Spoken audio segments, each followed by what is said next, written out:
What's up, guys? This is Parahan, and you are listening to the Parahan Show.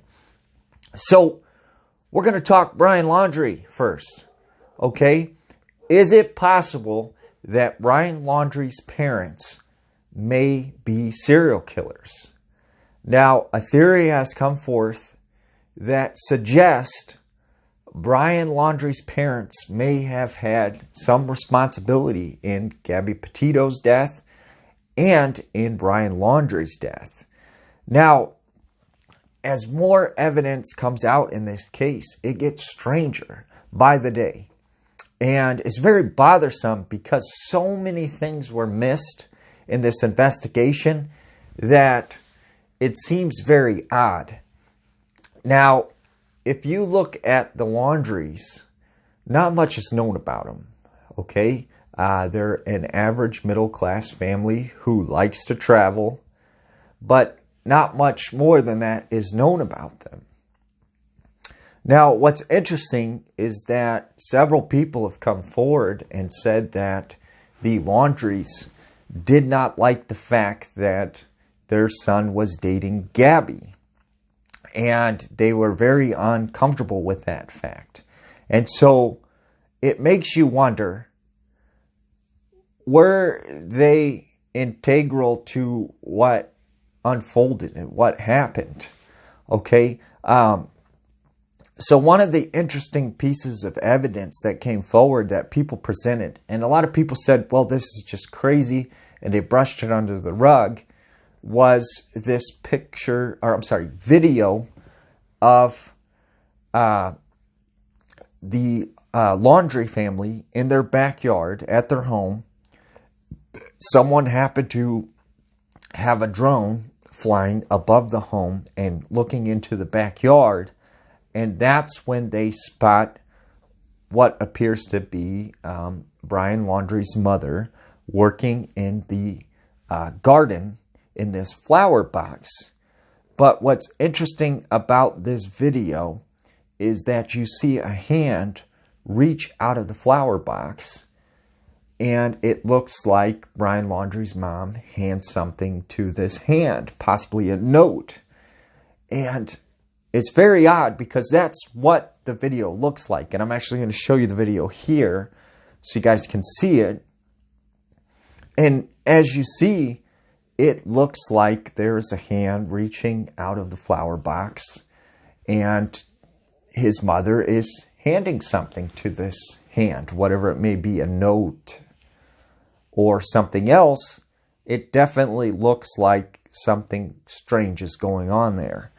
And people say, that's ridiculous. You know what kind of work that would take to put something like that in a flower box, a shelter or a hideaway shelter. Well, the thing is, it's possible. People do it all the time. I had a cousin that owned a farm, and in his backyard, they basically dug out and made like a panic shelter in event there was a tornado or, chaos or something.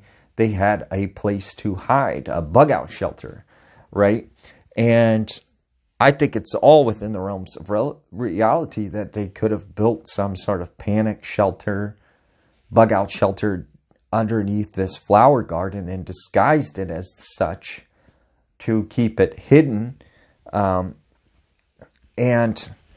it makes you wonder, though, could they have been hiding Brian Laundrie down there during this whole investigation?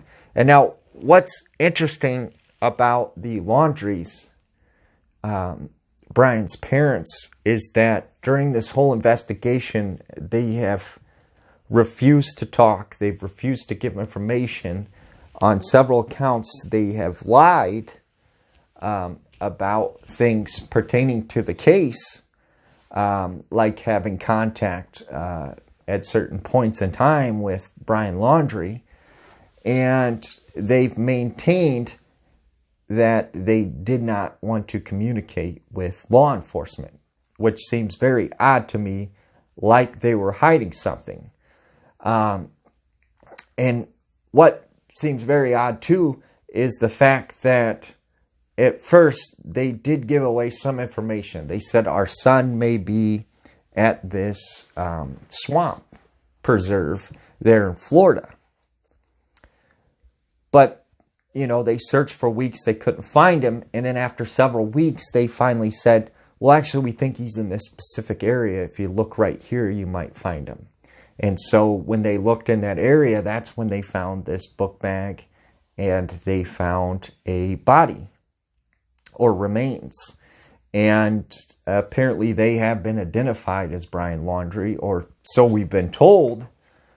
But it's very odd that they wouldn't have just told the law enforcement or the authorities that in the first place, that you should look in this specific spot for Brian Laundrie.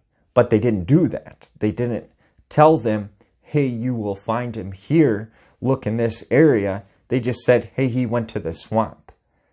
So why would they do that? Why would they delay the inevitable? You would think if this is their son, they would at least like to find him and find him alive and make sure he's safe and hasn't harmed himself. It just seems very odd to me that they give up this information several weeks after he'd been missing when they could have told them this prior and probably found him, and maybe he would have been alive and we could have figured out more about what happened with this whole case. But yet they didn't. They delayed this information, which seems very odd to me. And the fact that they knew exactly where he was, that seems strange, okay? So my question is, did the Laundries not like Gabby Petitio, right? And did they play an integral part of what happened to Gabby Petitio when Brian and Gabby went on this road trip? Were they somewhat responsible, And you have to wonder, did the parents play a role in this? Did they know what was going to happen? Or were they involved with this? And my guess is maybe that they had told Brian, look, you need to get rid of her. She's causing you too many problems. You need to figure this out. You need to get rid of her. And maybe Gabby had stumbled upon something too with this family and found that this family is quite sickening. And her suggesting they go on this road trip essentially was to get away from the Laundries, was to get away from this family and figure out a plan to escape. And I still go back to the fact that there was that missing couple out in the same general area that Brian Laundrie and Gabby Petitio stayed and filmed the video. And from my understanding, it was actually this missing couple that had called law enforcement on Gabby Petitio and Brian Laundrie when they were arguing. And this led to the infamous traffic stop that we've all seen. So, one has to speculate, did Brian Laundrie have something to do with this other missing couple that's been in the headlines? Did he show evidence that he was possibly a serial killer? Was his family following them? His family loved to travel. They loved to go to these different places. Were they following him? And basically, could they have done these murders? Could they have killed people and potentially told Brian, you're going to do what we tell you? And Brian said no, and grew weary and angry and wanted to go away. And they did away with Brian and hid his body out there in the swamp to be found and kind of set this up as a murder-suicide kind of situation to cover their tracks.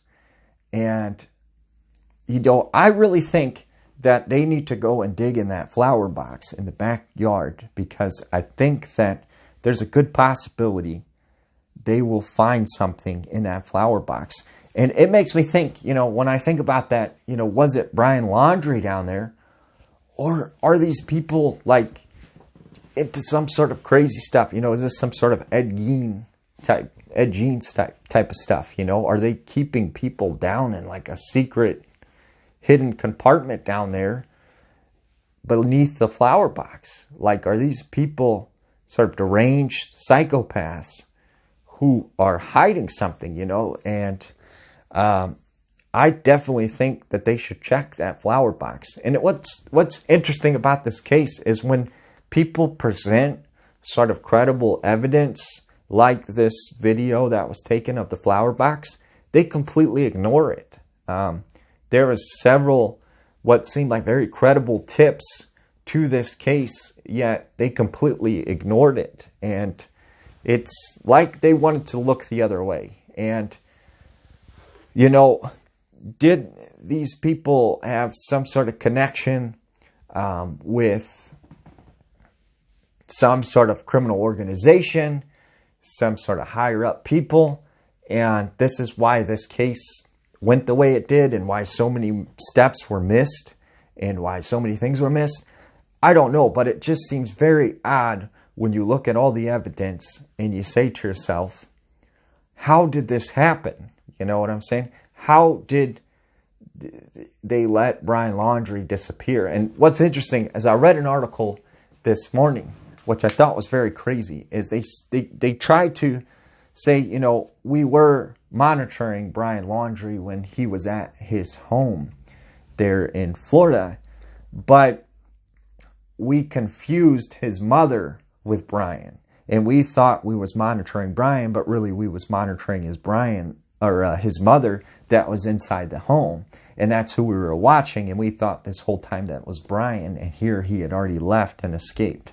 And that's their initial report as to why they messed up, and they weren't actually monitoring him and watching him and figuring out where he was going. Like I said, the fact that he was not taken in for questioning for 48 hours, the fact that he was not monitored and watched, the fact that he was able to escape and have several weeks time to get away if he wanted to, everything about this case is just red flags everywhere. And you have to ask yourself, is there something more to this case that is yet to come out?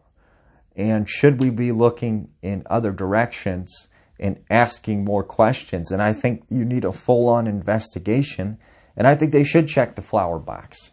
I think they should check other outlets. They should check the parents' roles in this whole investigation, and the sister as well, and figure out what was going on. But I don't think that will happen. I think what we're just going to see here is that these remains were found. End of case. There's nothing we can do. We cannot continue this investigation. We have no more information. I think it ends here with the remains and the book bag found. And I mean, it's just very crazy, and I really feel bad for Gabby Petitio, you know, that she's not getting the justice she deserves. I feel bad for the couple there in the same general area that disappeared and were found murdered. I feel very bad that these people are not getting justice, and justice isn't served. And I feel like, you know, the fact that they miss so many things in this case, it really is an injustice. And it seems very odd that they haven't looked further into this. And I wonder, you know, will we ever get closure? Will the family of Gabby Petitio ever get closure as to what actually happened and what was going on? And that's something more that I'll continue to report on and bring you more information when I get it. But I think this is something, you know, that we should continue to talk about and demand more answers, because we deserve that, and the family deserves that, and they deserve the truth as to what really happened, I think.